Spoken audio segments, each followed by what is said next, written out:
Hello friends, welcome to my channel. আজকে আমি আপনাদের সামনে শার্টের তীরা মানে শোল্ডার কত আর কিভাবে কাটিং করবেন কাটিং করে বুঝিয়ে দিব। তাহলে চলুন প্রথমে শার্টের মেজারটাকে দেখে নিই। লেন্থ লম্বাটা হলো 25, chest 33, stomach 28, shoulder 16.5, sleeve 8, bottom 13, collar 14। তাহলে চলুন এখন আসি মেন টপিকে। প্রথমে কাপড়টাকে এইভাবে সমান করে উল্টায় নেব।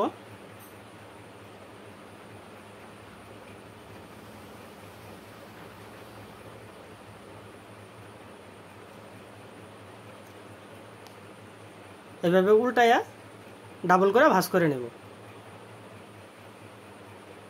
এই যে দেখেন, নিচে সোজা করে একটা দাগ দিয়ে দেব।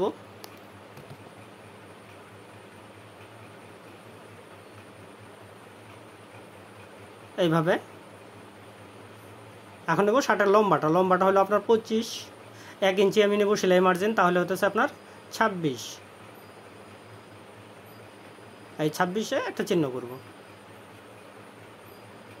এখানে 2 ইঞ্চিতে একটা চিহ্ন করব, 2 ইঞ্চি। এই মেজারটাই এই পাশেও দিয়ে দিব, 25-একে 26। এখানে 2 ইঞ্চিতে একটা চিহ্ন করব। এখন আমি সোজা করে দাগ দিয়ে দেব এইভাবে। এখানেও দাগটা দিয়ে দেব।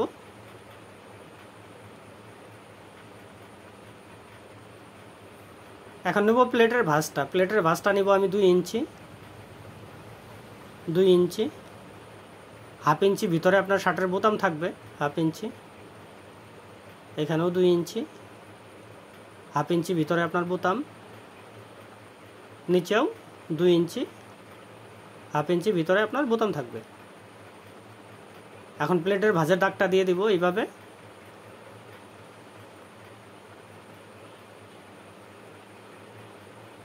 আপনার এই দাগে প্লেটের ভাঁজ হবে, আর এই দাগে আপনার বোতাম থাকবে।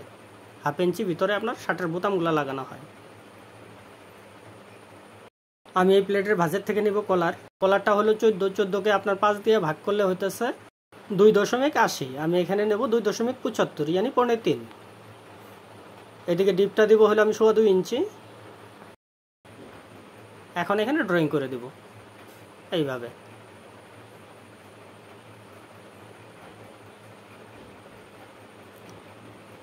এখানে রাউন্ড শেপ দিয়ে দিব এইভাবে। এখন নেব আমি শোল্ডারটা নিব এই দাগের থেকে। শোল্ডারটা হলো আপনার 16.5, অর্ধেক হইতেছে আপনার 8.8 আপনার এই যে বোতামের চিহ্ন থেকে। কান্দের ডিপটা দেবো আমি 2 ইঞ্চি। চেস্ট হলো 33কে 4 ভাগ করলে হতেছে আপনার 8.8। আমি এখান থেকে 1/4 ইঞ্চি ছাড়া দিব, নেব হলো 8 ইঞ্চি। আপনি চাইলে 8.5ও নিতে পারেন, অসুবিধা নেই। এই 8টাই এই পাশেও দিয়ে দেব। এখানে সোজা করে একটা দাগ দিয়ে দেব এইভাবে। আপনার এখানে শোল্ডারটা নিয়েছি আমি 8.5, এই 8.5টা এখানে দিয়ে দেব। এখানে সোজা করে একটা দাগ দিয়ে দেব। কান্দের শেপের দাগটাও দিয়ে দেব এইভাবে। চেস্টটা ছিল আপনার 33, এই বোতামের চিহ্ন থেকে 8.5 4 ভাগ করলে 8.8। শার্টের লুজটা রাখবো আমি 1.5 ইঞ্চি, ফিটিং শার্ট। আপনি চাইলে এখানে কম বেশি করতে পারেন, 1.5 ইঞ্চি। হাফ ইঞ্চি নেব আমি এখানে সেলাই মার্জিন। আপনার এখান থেকে মাথায় আছে হলো 10.25, এই 10.25টাই আমি নিচে দিয়ে দিব, তার মানে উপরে সেলাই মার্জিনটা নিচে থাকবে না। এখন নেব স্টোমাক ডাউনটা নেব, যেহেতু শার্টটা খাটো। এখানে নেব 15 থেকে 16-র মধ্যে, 15.5।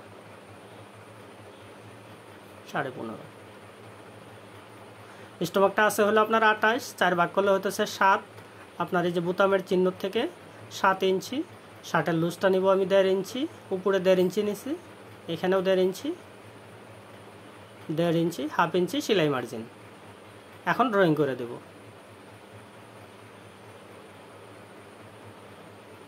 স্কেলটাকে উল্টায় বসাবো।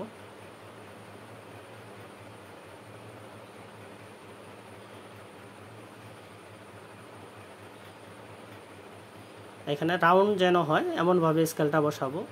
ঠিক রাউন্ড হয় নাই, এই স্কেল দিয়ে রাউন্ড করে দেব এইভাবে।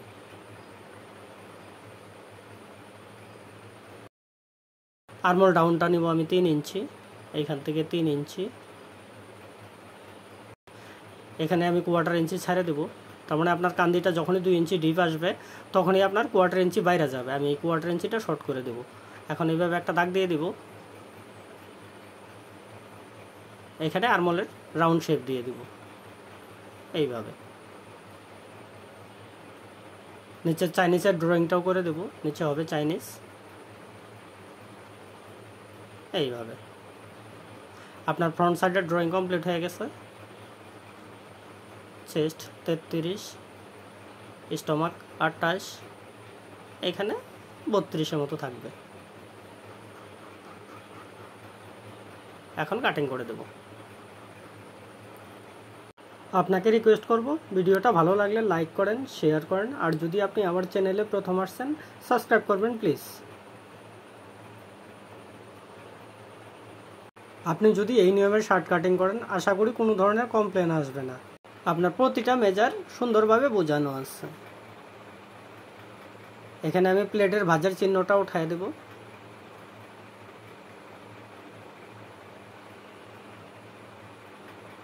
নিচের চাইনিজটাও কাটিং করে দেব এইভাবে।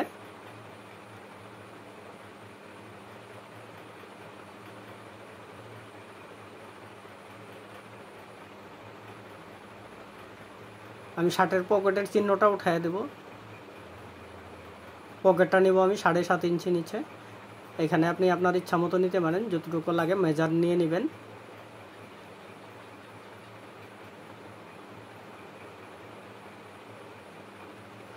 এখন নেব আমি ব্যাক সাইড।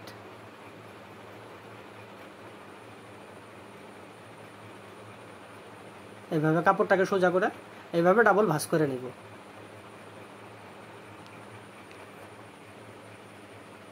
এখানে নেব আমি 10.5-এর মতো। এইভাবে সমান করে ভাঁজ করে নেব।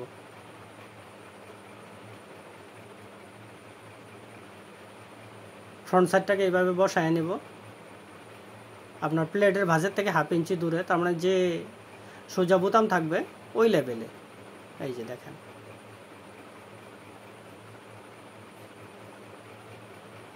এই যে বোতাম বরাবর।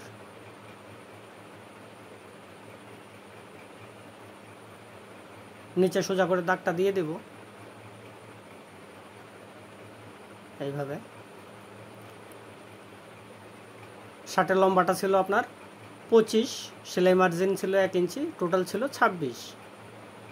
এই 26টা এখানে ধরবো। এখন আমি ব্যাক সাইডের শর্টটা কতটুকু নেব? আপনার 1.5 থেকে 2 ইঞ্চি নেওয়া যায়, আমি এখানে নেব 2.25 ইঞ্চি, 2.25। এই মেজারটা এই পাশে বসায় দেব 26, 2.25 ইঞ্চি। আপনার ডাবল শোল্ডার থাকলে পরে 1.5 থেকে 2 ইঞ্চি দেওয়া হয়। সোজা করে একটা দাগ দিয়ে দেব।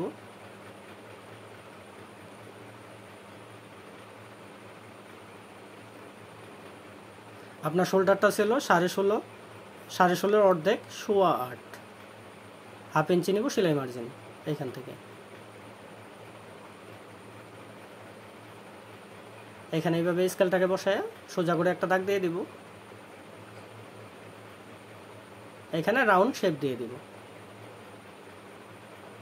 আপনার এখান থেকে ব্যাক সাইডের শর্টটা নিচ্ছি 2.25 ইঞ্চি, 1.75। এটা আমি এখানে লেখা রাখলাম, আপনার শোল্ডার কাটিং করার সময় বোঝাই দেব। এখন কাটিং করে দেব।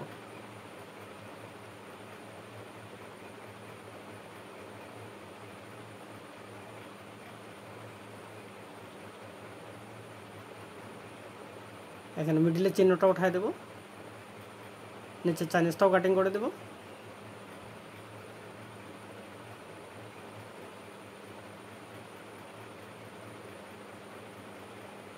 এখন নেব স্লিভ, হাতা।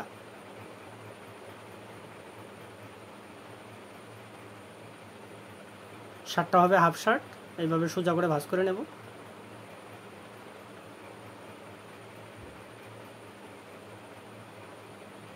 এখানে আছে হলো আপনার 8.25, আমি নেব 8 ইঞ্চির মতো। এইভাবে সমান করে ভাঁজ করে নেব।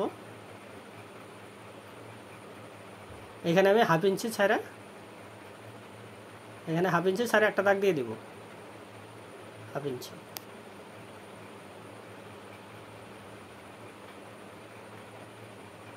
এইভাবে সোজা করে একটা দাগ দিয়ে দিব। আর্মহোল শেপটা নেব আমি 3 ইঞ্চি। স্লিভ, হাতের লম্বাটা হলো আপনার 8 ইঞ্চি। 8.25 ইঞ্চি নেব সেলাই মার্জিন। এখান থেকে শেপের দাগটাও দিয়ে দিব এইভাবে। আর্মহোলটা নেব আমি 8 ইঞ্চি। ফ্রন্ট সাইডের আর্মহোল নিচে 8 ইঞ্চি, এখানেও 8 ইঞ্চি নেব। এখানে হাফ ইঞ্চি প্লাস করব সেলাই মার্জিন।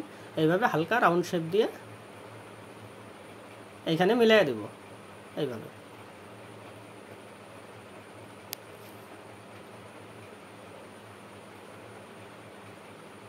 এখন নেব বটম। অনেকেই এইভাবে সোজা করে নেয় স্কেলটা, আমি এইভাবে সোজা দেবো না, এখানে হালকা রাউন্ড দিয়ে দেব। হাতার মুখটা দেখতে ভালো আসবে। 1/4 ইঞ্চি সেলাই মার্জিন, তার মানে হাতটা আপনার ফোল্ডিং আসবে, এখানে এক্সট্রা কাপড় দিয়ে ফোল্ডিং হবে। আপনার বটমটা হলো 13 অর্ধেক 6.5, 1 ইঞ্চি সেলাই মার্জিন।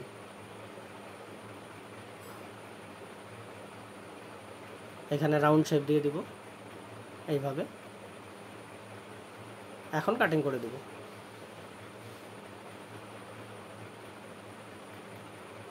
এখানে চিহ্নটা উঠায় দেব মিডিলের।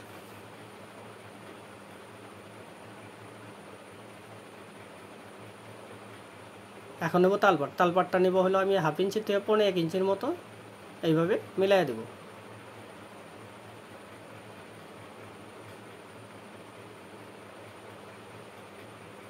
এইভাবে কাটিং করে দেব।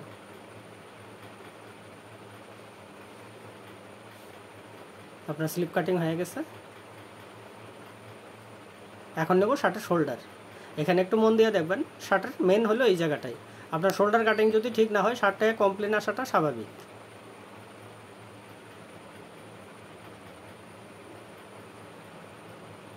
এইভাবে কাপড়টাকে ডাবল করে ভাঁজ করে নেব এইভাবে, যেন কম বেশি না হয়। এটাকে আরেকটা ভাঁজ দিব এইভাবে।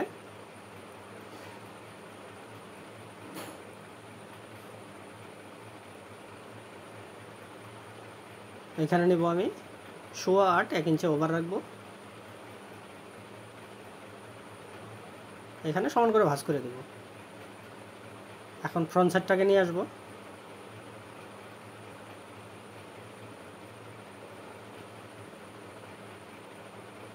এখানে একটু মন দিয়ে দেখেন,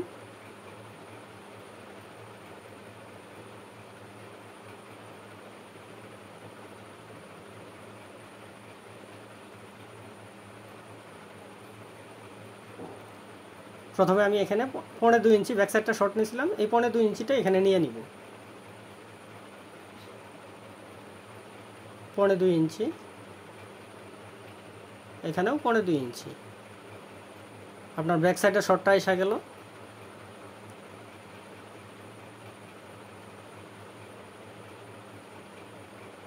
আপনার কলারটা নিচে এখানে 3.25 ইঞ্চি,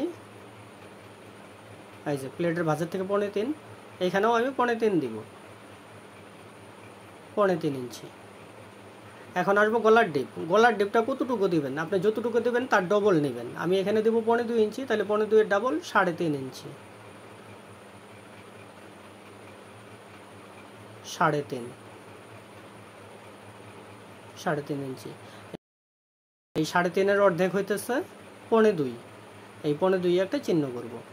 আপনার এখান থেকে এখানে আছে 2.25, এই 2.25টা এই পাশে দিয়ে দেব। আপনার নেক আইসা গেল, গলাটা আইসা গেল। এখন ড্রয়িং করে দেব।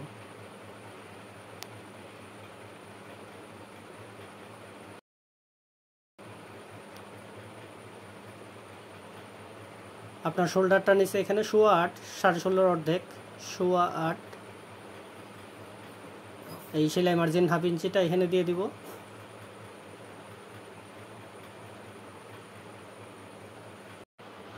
আপনার এখানে আছে হলো 1.25 ইঞ্চি, এই 1.25 ইঞ্চিটা এখানে 1/4 ইঞ্চি প্লাস করে 2 ইঞ্চি নিব। এখানে 1.25 ইঞ্চিও দেওয়া যায়, আমি 2 ইঞ্চি নেব। এখানে 2 ইঞ্চি নেওয়ার উদ্দেশ্য এটাই, এখানে আপনার কান্দি ঢালু অনুযায়ী আপনার মেজারটা বসে। তবে আপনি যদি নতুন কাটিং করেন তাহলে আপনি এখানে 1.25 ইঞ্চিই দিবেন। এইভাবে সোজা করে একটা দাগ দিয়ে দিব। এখানে 1/4 ইঞ্চির মতো ছেড়ে দেবো, 1/4 ইঞ্চি বা 100, এখানে রাউন্ড শেপ দিয়ে দিব।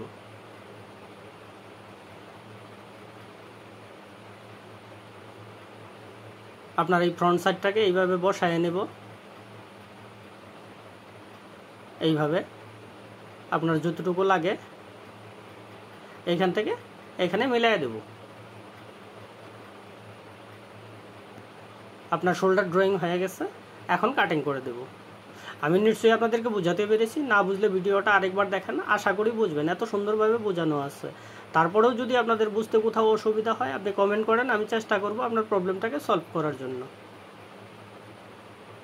এখানে আমি 1/2 ইঞ্চি ভিতরে ঢোকাবো, এইভাবে আপনি এখানে সমান করে বসাইতে পারেন, অসুবিধা নাই। জাস্ট এটা ট্রাই করার জন্য কেমন আসবে শার্টটা। এখানেও 1/2 ইঞ্চি ঢোকাই দেব। এই যে দেখেন আপনার শার্টটা সেলানোর পরে এরকমই আসবে। এখানে আমি এই যে 1/4 ইঞ্চিটা যদি না বাদ দিতাম, এখানে 1/4 ইঞ্চি আপনার বাইরে যেত। এই যে এখানে দেখেন একদম সমান হয়ে বসছে। এটা যে কারিগর সিলাবে ওর জন্য কোথাও কেচি লাগানোর প্রয়োজন পড়বে না, আরামসে আইসা যাবে মেজার। আরমোলটা নিচে 8 ইঞ্চি, এই যে দেখেন এখানে 8 ইঞ্চি আছে। আপনার শোল্ডারটা এইভাবে বসানোর পর আপনার কমসে কম এখানে 1/4 ইঞ্চি শর্ট থাকা লাগে, তাহলে দেখবেন আপনার শার্ট কোনোদিনই সামনে উঠবে না। আমি নিশ্চয়ই আপনাকে বোঝাতে পেরেছি, না বুঝলে ভিডিওটা আরেকবার দেখেন, আশা করি বুঝবেন, এত সুন্দরভাবে বোঝানো আছে। আপনার বুঝতে কোথাও সমস্যা হলে আপনি কমেন্ট করেন, আমি চেষ্টা করব আপনার প্রবলেমটাকে সলভ করার জন্য। আজকের মতো এইটুকুই, সম্পূর্ণ ভিডিওটা দেখার জন্য ধন্যবাদ। আবার দেখা হবে এরপরের ভিডিওতে। আশা করি ভালো থাকবেন, সুস্থ থাকবেন। নমস্কার।